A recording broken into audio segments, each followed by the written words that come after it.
November 11, 2020, MO3 was gunned down in broad daylight on a Dallas freeway. For the longest time, Yella Beezy tried to distance himself from the narrative, even going as far as pretending he didn't know MO3 existed. Well, after we did the interview with you, I interviewed MO3. Who? MO3. I don't know who that is. But fast forward to 2025, and Beezy definitely knows who MO3 is now, because he's facing capital murder charges. And word on the streets, MO3's brother might have already gotten his revenge behind those jail walls. In this video, we're breaking down what really happened, what didn't, and why Yella Beezy might not make it out of this one unscathed.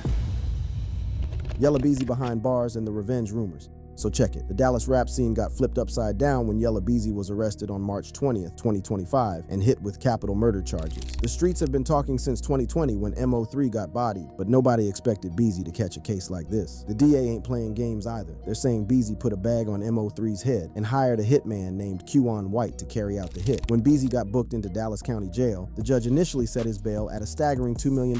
That's serious bread, even for someone who's been flexing in the rap game. Prosecutors alleged that Yella Beezy withdrew $40,000 in cash days after MO3's death, which they're using to support the murder-for-hire theory. They're basically saying Beezy paid the shooter after the job was done. The scene at the courthouse was tense, with both artists having strong support in the city. Beezy's team was adamant that he's innocent, while MO3's fans were demanding justice for the fallen rapper. Social media went crazy when DJ Academics posted about the arrest, getting over 2 million views with the breaking news. When word got out that Yella Beezy was locked up in Dallas County, rumors started spreading like wildfire that one of MO3's brothers was either already in there or somehow got himself booked just to catch Beezy slipping. The streets were saying that MO3's little brother, who some people were calling La Dude, allegedly ran down on Beezy and gave him the business. These rumors picked up mad traction on socials, especially on Reddit forums like our Lone Star Ghetto, where users were claiming Beezy got pressed and couldn't handle himself when confronted by MO3's brother. Some comments suggested Beezy got caught without his security and found out what happens when you can't hide behind your fame. But here's where it gets interesting. Who exactly are MO3's brothers? According to MO3's obituary, his survivors include brothers Corey Simpson, Jakeithian Brown, and Ahmaud Noble. There's also another brother who goes by the stage name Kogati, which is likely one of these three, but none of them are publicly known as Ledoux, making the jail confrontation story even more suspect. After his arrest, Yella Beezy's legal team worked overtime to get his bond reduced. In a surprising move, they brought in Beezy's grandmother to testify at his bond hearing. In a moment that quickly went viral, she told the court, He made recently that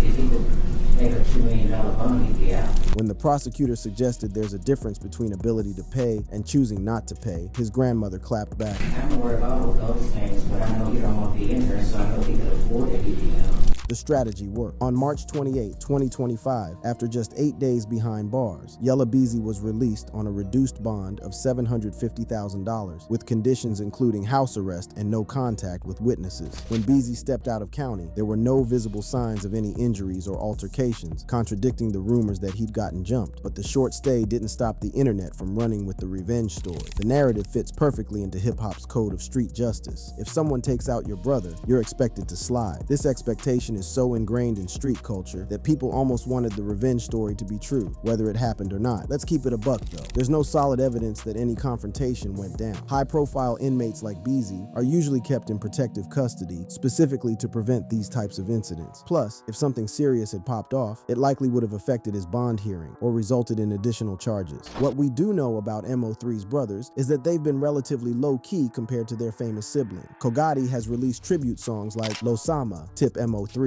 channeling his grief into music rather than public statements about revenge. Meanwhile, MO3's mother, Nicole Williams Noble, posted on Facebook after Yella Beezy's arrest, simply stating, "Justice for my baby," suggesting the family is seeking closure through the legal system rather than street justice. The whole situation has the Dallas rap scene on edge. When Yella Beezy was released on bond, as reported by @citystuff_Dal on X, reactions were mixed. Some viewed it as a failure of the justice system, while others pointed out that bond isn't a determination of guilt or innocence. It's just part of the process. The question remains, would MO3's brothers risk their own freedom to get at Yella Beezy? It's a complex situation that taps into deep-seated codes of street honor. In many communities, avenging a murdered family member is seen not just as acceptable but expected. This cultural expectation creates fertile ground for rumors about revenge scenarios, whether they happened or not. We also have to consider that Dallas has specific politics when it comes to beef. The city's rap scene isn't as nationally recognized as Atlanta, Chicago, or New York, which means means local beefs carry even more weight. Both MO3 and Yella Beezy were hometown heroes, and their conflict had divided loyalties throughout the city. To understand whether MO3's brothers might be plotting revenge, we need to look at what they've been doing since his death. After MO3 was killed in November 2020, his brothers didn't make many public statements calling for retaliation. Instead, they focused on preserving his legacy through music and social media tributes. This doesn't rule out private grievances, but it suggests a level of restraint in their public approach. The legal stakes are also massive. Yella Beezy is facing capital murder charges, which in Texas can carry the death penalty. With such serious legal consequences already in motion, MO3's family may feel that justice is being served through official channels, making extra legal revenge unnecessary and risky. There's also a financial component to consider. MO3's posthumous album, Shatta's Forever, reached number 36 on the Billboard 200, demonstrating his growing influence and potential earnings for his estate. His brothers, as presumed beneficiaries, would have a vested interest in managing his legacy rather than jeopardizing their own freedom with revenge plots. Let's also talk about what Yella Beezy has been saying about all this. Since his release, he's been on house arrest and keeping a relatively low profile. He hasn't directly addressed the rumors about jail confrontations, which is interesting in itself. If nothing happened, you might expect him to deny the rumors outright. His silence could be on legal advice or simply a strategy to avoid adding fuel to the fire. It's worth noting that this isn't Beezy's first run-in with the law. He's had a string of legal troubles in recent years. February 2021, arrested for unlawfully carrying a weapon and traffic infractions. August 2021, faced charges for felony drug possession and misdemeanor weapon carrying.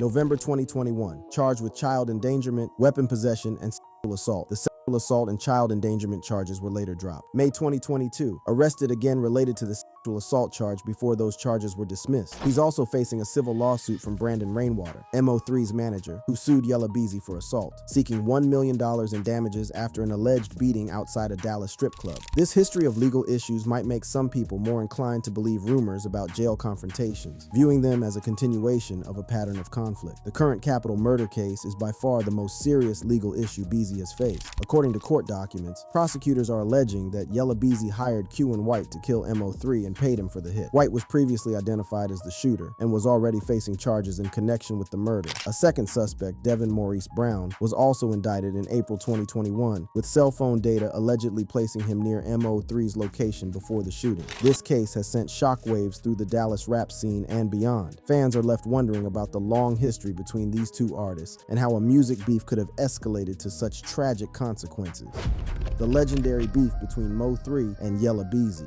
The beef between Mo3 and Yella Beezy had the Dallas streets buzzing for years. This wasn't just some keyboard drama. This was a real-deal hometown rivalry with deadly consequences. Both of these artists put on for Dallas, specifically the Oak Cliff neighborhood, but their paths to success and their approaches to the game were mad different. Mo3, born Melvin Abdul Noble Jr., came up with his debut mixtape Shatta's in 2014 and built a reputation for emotional, authentic tracks that spoke directly to the struggle. Meanwhile, Yella Beezy, born Marquise DeAndre Conway, blew up with his 2017 hit That's On Me, which landed on the Billboard Hot 100 and secured him a mainstream platform. The origins of their beef are still somewhat cloudy, but most sources point to it starting in the mid-2010s, when both artists were on the come-up. Some say it was over a female, others suggest it was about who truly represented Oak Cliff, but whatever sparked it, the tension started bubbling beneath the surface before eventually spilling onto wax and social media. What's crazy is how the beef stayed relatively low-key at first, with subtle shots and subliminals rather than direct confrontation. But everything changed in 2018 with the shooting of Roy Lee Pate, a Dallas comedian and close friend of Mo3. Pate was shot on September 25, 2018, and died on October 13, 2018, from complications. Reports indicate that before his death, Pate had been publicly questioning Yella Beezy's Oak Cliff credentials, essentially calling him a fraud. The plot thickened when, just one day after Pate's death, Yella Beezy himself was shot in a drive-by shooting on the Sam Rayburn Tollway in Louisville, Texas. He was hit 3 times, but survived. Many in the Dallas rap scene immediately connected these dots, speculating that Mo3 or his associates had orchestrated the hit in retaliation for Pate's death. Neither shooting was ever officially solved, but the timing and circumstances led to widespread belief that they were connected to the brewing feud. This is when things went from competitive tension to life-threatening beef. Instead of cooling off after these violent incidents, both artists doubled down. Mo3 started dropping tracks that seemed to directly target Yella Beezy. In 2019, he released Slide on M with lyrics that many interpreted as threats. hits. I'm gon' slide on him, yelling Lord forgive me, soon as I go ride on him, turn you into a memory. The following year, he dropped Beat 'em Up, which sampled Yella Beezy's voice saying, I beat him up, I did, appearing to mock him. Publicly, both rappers tried to downplay the beef, but their actions told a different story. In what's now become an infamous interview, Yella Beezy claimed he didn't even know who MO3 was. Well, after we did the interview with you, I interviewed MO3. Who? MO3.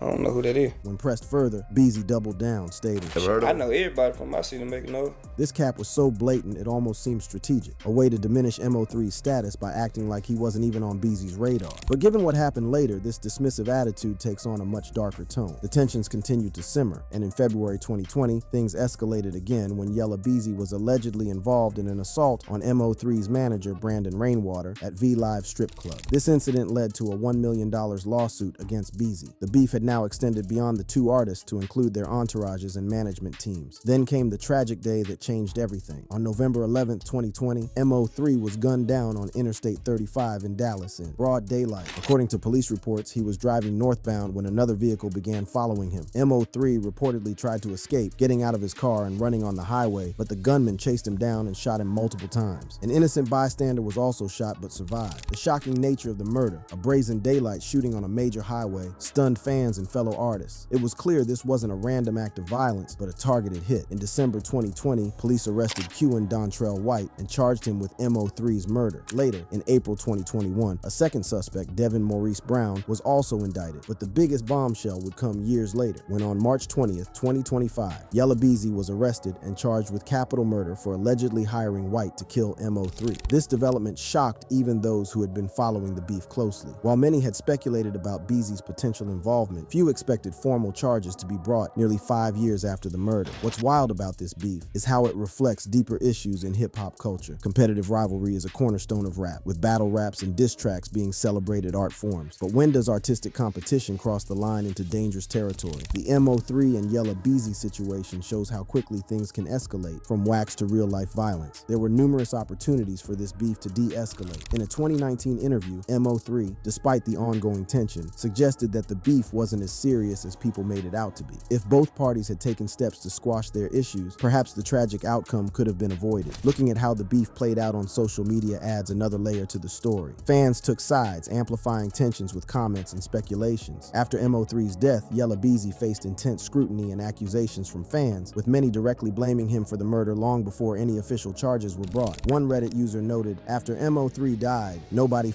with Yella, and he instantly became one of the most hated people in Texas. The Dallas rap scene, already tightly knit, became even more divided following MO3's death. Artists were pressured to take sides, with collaborations and friendships scrutinized through the lens of loyalty. This division is reflected in a 2021 interview with Yella Beezy, where he discussed the Dallas music scene post MO3. And it's like we have, because at first we had like Darrell, people just coming in first by themselves. But then at that point, you were super hot. I think he was building his buzz, but he had more of a, to me, he had more of a city buzz. You had more of the global, you was getting more notoriety from other places. But then as soon as that happened, it felt like the city just became this like, pick a side. We were talking about doing the verses, and like you can't do a verses with the North and Oak Cliff. You can't do a verses with these rappers. It just seemed like it got weird around here. And you don't see that, or do you just try to not see it? Beezy's response was telling. It's the hate train. I mean, it's cool, but if you put out that they ain't gonna have none, like if you put out good music, they ain't gonna have no choice but to respect it. You get what I'm saying? It's like I say, at that time, I was just throwing out music just to keep some going. You know what I'm saying? It took me like I say, like about a year and a half just to get out the situation, and then but I don't like. Nah, not to me. I don't think so. I mean, the city, probably from the city standpoint, but I feel like they were doing that already. When directly asked if MO3's death impacted his career and support from the city, Beezy was adamant. I mean, they gonna hate to do whatever they gonna do regardless. Either way, no matter what went on. They ain't had nothing to do with it. These are facts. That didn't have nothing to do with nothing, like, far as my career, like, wise. Right. I was getting out of contract. This interview took place years before his arrest on charges related to MO3's murder, making his denials all the more striking in retrospect. What's especially striking about this beef is how it escalated beyond music into real-life consequences. While most rap feuds stay confined to lyrics and social media jabs, the MO3 and Yella Beezy situation shows just how dangerous things can get when rivalry spirals out of control. And unfortunately, this isn't the only time a hip-hop beef has taken such a deadly turn. Other times, rap beef turned deadly. The history of fatal rap beefs goes back decades, creating a troubling pattern that the culture continues to grapple with. Perhaps the most infamous example is the East Coast-West Coast rivalry of the 1990s that claimed the lives of two of the greatest to ever do it. Tupac Shakur and the notorious Big Tupac was killed on September 13th, 1996 in Las Vegas in a drive-by shooting. Just 6 months later, on March 9th, 1997, Biggie was gunned down in Los Angeles, widely believed to be retaliation for Tupac's murder. Their feud, which played out in interviews and diss tracks like Tupac's scathing "Hit 'Em Up," escalated from lyrical warfare to deadly violence, forever changing hip-hop. What started as a personal dispute became amplified by coastal rivalries, record label conflicts, and gang affiliations. Sound familiar? The parallels to MO3 and Yella Beezy's situation are striking. Both cases involve personal tensions that became complicated by wider factors, eventually spiraling beyond control. Another tragic example is Chicago drill rapper Lil JoJo, who was killed on September 4th, 2012, at just 18 years old. His death came after an intense feud with Chief Keef and his O-Block crew, part of Chicago's volatile drill scene. Hours before his murder, JoJo had posted a video revealing his location and taunting rivals. Similar to MO3, he was killed in a drive-by while riding on the back of a friend's bike. The Chicago drill scene in particular has seen numerous fatalities linked to rap beefs, with music often directly reflecting and sometimes inflaming real street conflicts. The line between artistic expression and genuine threats frequently blurs, with deadly consequences. More recently, King Von was killed on November 6, 2020, just days before MO3, following a confrontation outside an Atlanta hookah lounge. His death stemmed from ongoing tensions with Quando Rondo's crew, another example of how quickly disputes can escalate to violence in hip-hop. In Jacksonville, Florida, local rapper Boss Goon, Willie Addison, was killed on January 16, 2019, after leaving a rap event in Spring Park. His death was part of a series of shootings linked to feuds between Jacksonville rapper groups like ATK, KTA, and 6 Block. The Jacksonville scene mirrors Dallas in many ways, with local rivalries turning deadly and playing out both in music and on the streets. These cases share disturbing similarities with MO3's death. In all instances, ongoing beefs that had been documented in music and social media eventually led to real-world violence. The pattern suggests a troubling reality. In hip-hop, more than perhaps any other music genre, artistic conflicts can spill over into deadly confrontations. Several factors contribute to this dangerous dynamic. First, many rappers come from environments where violence is normalized as a response to disrespect. When this mindset carries over into music careers, perceived slights or diss tracks can trigger real-world reactions based on street codes of honor and retaliation. Second, social media has amplified and accelerated beefs. In the pre-internet era, disputes might simmer for months through occasional interviews or album releases. Today, a single tweet or Instagram post can instantly escalate tensions, with fans fueling the fire through comments and reposts. MO3 and Yella Beezy's beef played out in real time on social platforms, creating a public spectacle that made backing down difficult for either artist. Third, the authenticity demanded in hip-hop creates pressure to stand on business when challenged. Unlike pop or rock stars, rappers are often expected to personally embody the tough personas portrayed in their music. This expectation can trap artists in cycles of escalation, where backing down is seen as weakness that could damage their credibility and careers. The tragic outcomes of these beefs raise difficult questions about responsibility. Are the artists themselves to blame for engaging in provocative behavior? Are record labels complicit when they market and profit from conflict? Do fans contribute by celebrating and amplifying beefs? There are no easy answers, but the pattern of death suggests that everyone involved in hip-hop culture needs to reconsider how beef is approached. Let's bring it back to MO3 and Yella Beezy specifically. Their situation exemplifies how personal rivalries in hip-hop can have devastating consequences, not just for the artists directly involved, but for their families, fans, and communities. MO3's death at age 28 cut short a promising career, as his posthumous album Shotas for Ava demonstrated by reaching number 36 on the Billboard 200. He had significant untapped potential. Beyond the music, he left behind family members who continue to mourn his loss. His mother's Facebook post after Yella Beezy's arrest saying, "Justice for my baby," speaks to the ongoing pain his death has caused. For Yella Beezy, regardless of how his case ultimately resolves, the allegations have fundamentally altered his trajectory. Once celebrated for hits like That's On Me, he now faces capital murder charges that could potentially result in the death penalty in Texas. His situation highlights how quickly fortunes can change in the hip-hop world, especially when street conflicts enter the picture. The Dallas rap scene as a whole has been permanently affected by this feud. As Yella Beezy himself acknowledged in an interview, MO3's death created divisions where artists felt compelled to choose sides. Yeah, I feel like it. Okay. I feel like it because it was just like that's and it when it's beef or anything going on and shit like that's a bad look anyway. This fragmentation undermines the potential for Dallas to develop a cohesive scene that could gain national recognition similar to Atlanta, Houston, or Chicago. When asked if he thought the situation with MO3 affected the Dallas music scene, Beezy acknowledged the negative impact, even while denying personal responsibility. What's particularly striking in comparing MO3's case to other fatal rap beefs is the alleged premeditation. While many hip-hop murders occur in the heat of the moment during chance encounters, prosecutors claim that Yella Beezy specifically hired a hitman to carry out MO3's killing. If proven true, this would represent a particularly calculated escalation of a rap beef. The alleged murder-for-hire plot also distinguishes this case from many other rap-related homicides, where the artists themselves are directly involved in the violence. Instead, prosecutors claim Beezy maintained distance by employing others to carry out the hit, potentially believing this approach would shield him from consequences. Looking at these patterns of hip-hop violence, it's clear that the culture faces a recurring tragedy that needs addressing. Some industry figures have attempted to create mechanisms for resolving conflicts before they turn violent. Jay Prince, the respected founder of Rap-A-Lot Records, has often stepped in to mediate beefs, including the tension between Drake and Pusha T before it could escalate further. Former rivals like Snoop Dogg and Suge Knight have spoken out about the destructive nature of beef after witnessing firsthand the deadly consequences during the East Coast-West Coast era. Their perspective shows how, with time and maturity, many artists come to regret the conflicts that once seemed worth fighting over. Newer artists like J. Cole have used their platforms to shed light on the destructive side of rap beef.